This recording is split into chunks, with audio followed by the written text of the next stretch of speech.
सुप्रभात दोस्तों, diamond classes में आपका हार्दिक स्वागत है।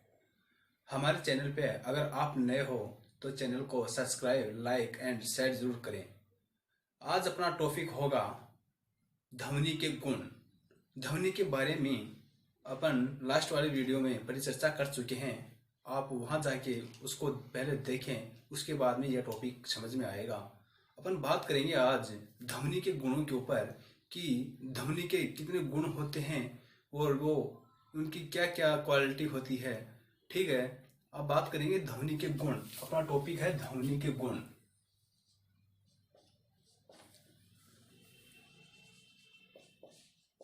ध्वनि के गुण।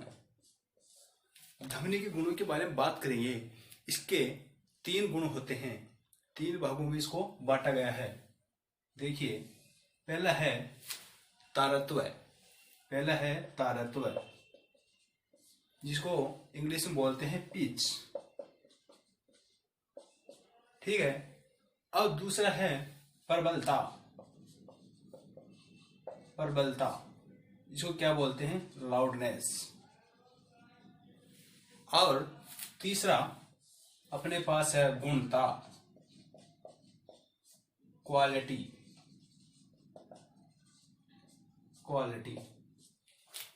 बात कर रहे हैं ध्वनि के गुणों के बारे में। ध्वनि के 3 गुण हैं, तारत्व, प्रबलता और गुणता। ये तो है इसके 3 गुण। अब इनके बारे में एक एक के ऊपर अच्छे से अध्ययन करेंगे। सबसे पहले है तारत्व।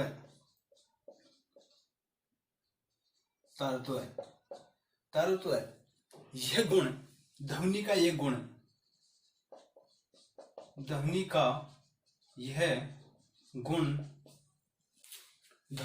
गुण मोटेपन व तीखेपन में विभेद कराता है। मतलब ध्वनि का एक गुण है ना, यह मोटेपन व तीखेपन में विभेद करवाता है। तथा इसमें इंपॉर्टेंट बात यह है कि तारत्व किस पर निर्भर करता है, यह आवृत्ति पर निर्भर करता है।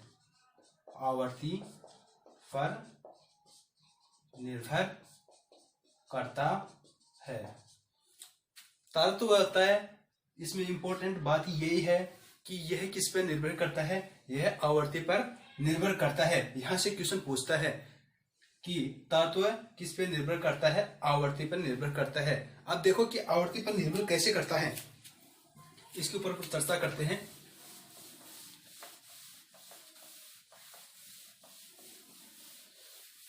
कि अपने पास अगर कोई तरंग अधिक आवृत्ति की होगी, वे तरंग है, इसकी आवृत्ति अधिक है।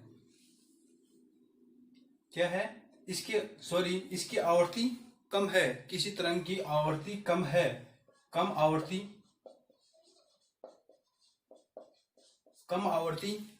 तो इसका तारत्व भी क्या होगा, कम ही तारत्व होगा। पिच भी इसका कम होगा। मतलब किसी तरंग की आवृत्ति कम होगी तो उसका तारत्व भी क्या होगा, कम होगा। अब एग्जाम्पल की बात करते हैं। एग्जाम्पल में आता है पुरुषों की आवाज, शेर की आवाज, ढोल है। ये किस में आते हैं, इनमें कौन सा गुण पाया जाता है, इसमें ध्वनि का तारत्व का गुण पाया जाता है। इसमें आवाज क्या होती है, भारी होती है। इसमें भारी होती है, मोटी होती है। अब बात करते हैं कि किसी तरंग की अधिक आवृत्ति है। आवृत्ति क्या है, इसमें अधिक है, अधिक आवृत्ति, तो इसका तारत्व भी क्या होगा, अधिक होगा। अधिक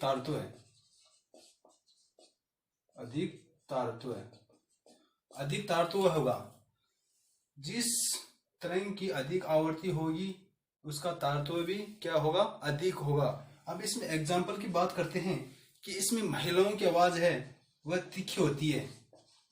महिलाओं की आवाज क्या होती है? तीखी होती है, जिससे अपने महिलाओं की आवाज से अपने कानों में चुभन उत्पन्न होती है, दर्द उत्पन्न करती है। इसका मतलब, इसका कारण क्या है कि महिलाओं में तारत्व का गुण अधिक पाया जाता है।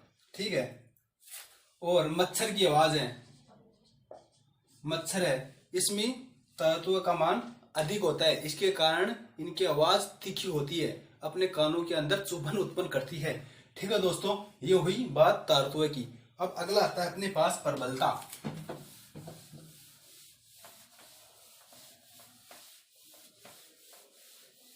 बात करेंगे प्रबलता के ऊपर। दूसरा है प्रबलता। प्रबलता यह दूरी पर निर्भर करता है। यह गुण, ध्वनि का यह गुण दूरी पर निर्भर करता है। यह दूरी में विभेद करवाता है कि कम दूरी या अधिक दूरी, इनमें विभेद करवाता है।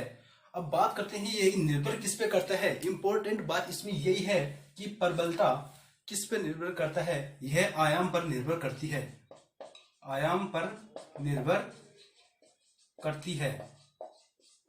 ठीक है दोस्तों। अब इसमें इंपॉर्टेंट क्वेश्चन यहीं से पूछेगा तो कि ध्वनि के गुणों में प्रबलता किस पर निर्भर करती है? आयाम पर निर्भर करती है, आयाम पर निर्भर करती है। अब बात करते हैं कि आयाम पर कैसे निर्भर करती है, कि मतलब किसी तरंग का आयाम कम होगा। क्या होगा?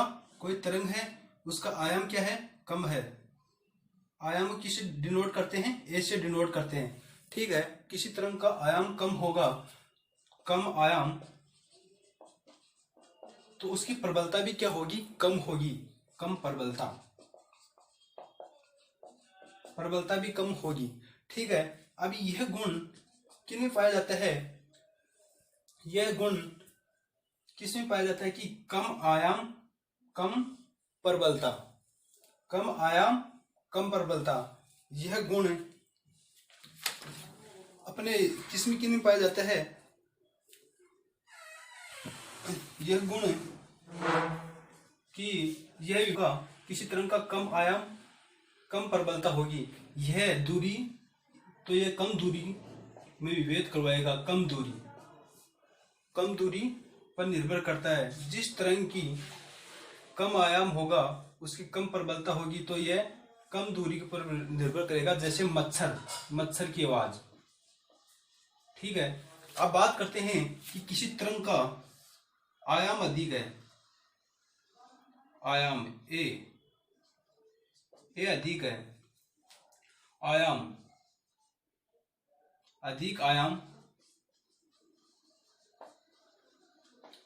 आयाम, तो इसका प्रबलता भी क्या होगी? अधिक प्रबलता,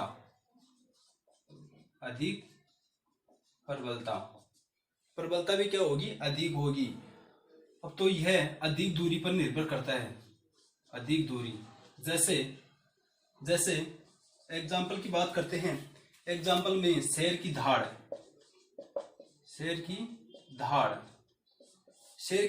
जब शेर दहाड़ता है तो उसका क्या होता है? आयाम अधिक होता है और अधिक प्रबलता होती है, जिसके कारण उसकी धाड़ अधिक होती है। ठीक है दोस्तों।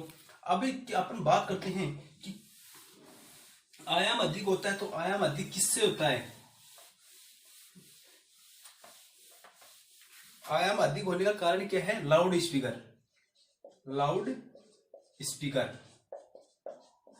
स्पीकर से आयाम अधिक होता है, आयाम अधिक। अब बात करते हैं कि इसमें इंपॉर्टेंट बात यह है कि कानों के लिए घातक भौतिक राशि कौन सी है? आयाम। इंपॉर्टेंट क्वेश्चन है, यहां से पूछता है कि कानों के लिए सर्वाधिक घातक भौतिक राशि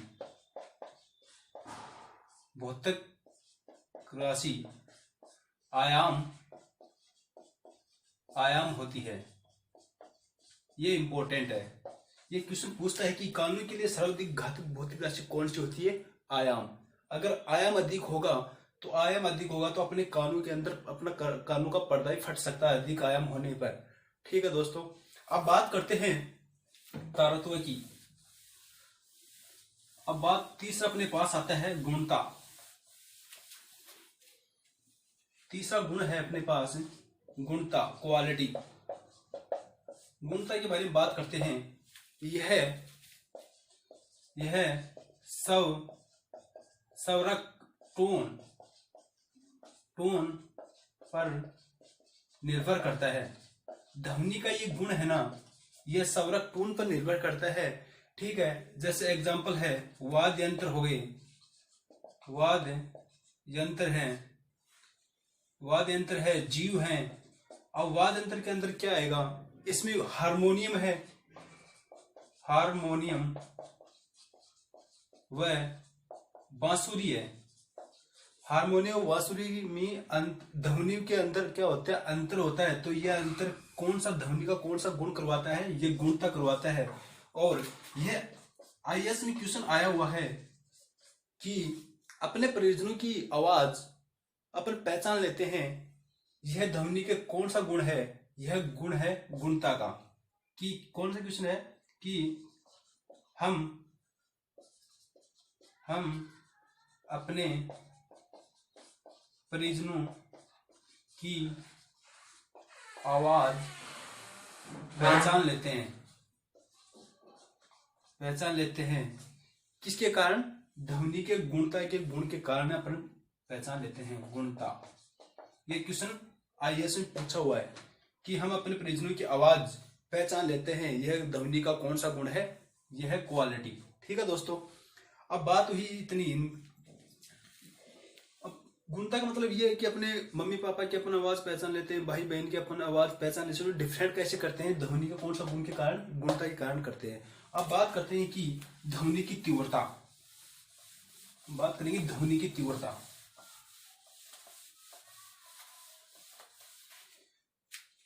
अपने पास टॉपिक है ध्वनि की तीव्रता। ध्वनि की तीव्रता के बारे में बात करते हैं कि किसी निश्चित दिशा में संचरित ध्वनि तरंगों की परिभाषा देखिए। किसी निश्चित दिशा में संचरित ध्वनि तरंगों की एकांक क्षेत्रफल में कुल शक्ति। ध्यान दीजिए मैं क्या बोल रहा हूं, कुल शक्ति क्या कहलाएगी, ध्वनि की तीव्रता। ध्वनि की तीव्रता कहलाती है। ध्यान दीजिए कि ध्वनि की तीव्रता क्या होती है, किसी निश्चित दिशा में, कोई निश्चित दिशा होनी चाहिए, इसमें संचरित ध्वनि तरंगों की एकांक क्षेत्रफल में, क्षेत्रफल के अनुसार से एकांक होना चाहिए, में कुल शक्ति क्या कहलाएगी, ध्वनि की तीव्रता कहलाएगी। इसे आई से डिनोट करते हैं, आई से प्रदर्शित करते हैं। ठीक है, अब इसका आई से डिनोट करते हैं तो आई बराबर क्या होगा, आई बराबर होगा E अपॉन ए, एकांक क्षेत्रफल इंटू टाइम। ठीक है, तो अभी देखिए कि E अपॉन टी बराबर क्या होता है, शक्ति होता है। E अपॉन टी बराबर शक्ति, पावर शक्ति होता है। ठीक है, अब इसको कैसे लिख सकते हैं कि I बराबर P अपॉन ए। परिभाषा देखिए हुई ना, किसी एकांक क्षेत्रफल में कुल शक्ति क्या कहलाएगी, ध्वनि की तीव्रता आई कहलाएगी। ठीक है दोस्तों, अब इसके मात्रक के बारे में बात करते हैं अपन। ध्वनि की तीव्रता का मात्रक क्या होता है, इसका मात्रक देखिए। अपने पास फॉर्मूला है आई बराबर पी अपॉन टी। पावर का मात्रक क्या होता है, वोट होता है। और एरिया का होता है मीटर स्क्वायर। तो इसका फॉर्मूला क्या हुआ, वोट प्रति मीटर स्क्वायर। मात्रक। आई का मात्रक मतलब ध्वनि की तीव्रता का मात्रक होता है वोट प्रति मीटर स्क्वायर। इसको अपन क्या बोल सकते हैं, वोट प्रति मीटर स्क्वायर को क्या बोल सकते हैं, decibel. Decibel, decibel important, important, बहुत इंपॉर्टेंट। हर क्वेश्चन में आज पूछता है कि ध्वनि की तीव्रता का मात्रक क्या होता है, डेसिबल होता है। आप ध्यान देखिए, डेसिबल होता है। अब एक बेल बराबर, ये भी पूछ लेता है कि एक बेल बराबर कितना होता है, 10 डेसिबल होता है, 10 डेसिबल, इंपॉर्टेंट। ये क्वेश्चन पूछता है कि एक बेल बराबर कितने डेसिबल होता है, 10 डेसिबल होता है। ठीक है दोस्तों, अब बात करते हैं कि मनुष्य है वो कितने डेसिबल आवाज को सुन सकता है। ये इंपॉर्टेंट है। क्या है कि मानव या मनुष्य 0 डेसिबल, ये इंपॉर्टेंट है, 0 डेसिबल को भी सुन सकता है, सुन सकता है। किसी ध्वनि की तीव्रता 0 डेसिबल होगी, उसको भी मनुष्य क्या कर सकता है, सुन सकता है। अब बात करते हैं कि कानों के लिए कानों के लिए लोकप्रिय आवाज कौन सी होती है, कितनी डेसिबल की होती है, 45 डेसिबल। कानों के लिए सर्वाधिक प्रिय आवाज कितने डेसिबल की, 45 डेसिबल की। ठीक है दोस्तों, 45 डेसिबल की होती है। अब बात करते हैं कि WHO के अनुसार शोर कब होता है, 80 डेसिबल पर। 80 डेसिबल पर WHO के अनुसार शोर कहलाता है। ठीक है दोस्तों, जब अपन 80 डेसिबल की तीव्रता वाली आवाज उत्पन्न होगी ना, तब WHO के अनुसार वो क्या कहलाएगी, शोर कहलाएगी। अब बात करते हैं कि अपन डीजे की बात करते हैं, तो डीजे के अंदर कितनी डेसिबल की आवाजें होती है, डीजे के अंदर होती है 90 डेसिबल, डीजे में 90 डेसिबल। अब बात करते हैं कि इसमें इंपॉर्टेंट एक क्वेश्चन ये है कि ट्रेन का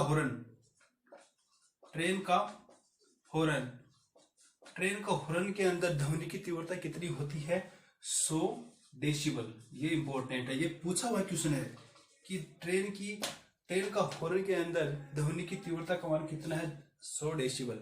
अब बात करते हैं अपन जेट विमान होता है, उसकी तीव्रता का मान कितना होता है, उसकी ध्वनि का तीव्रता का मान कितना होता है। जेट विमान की बात करते हैं अपन, जेट विमान का होता है 120 डेसिबल की तीव्रता। ठीक है, अब रॉकेट लॉन्च की बात करते हैं। रॉकेट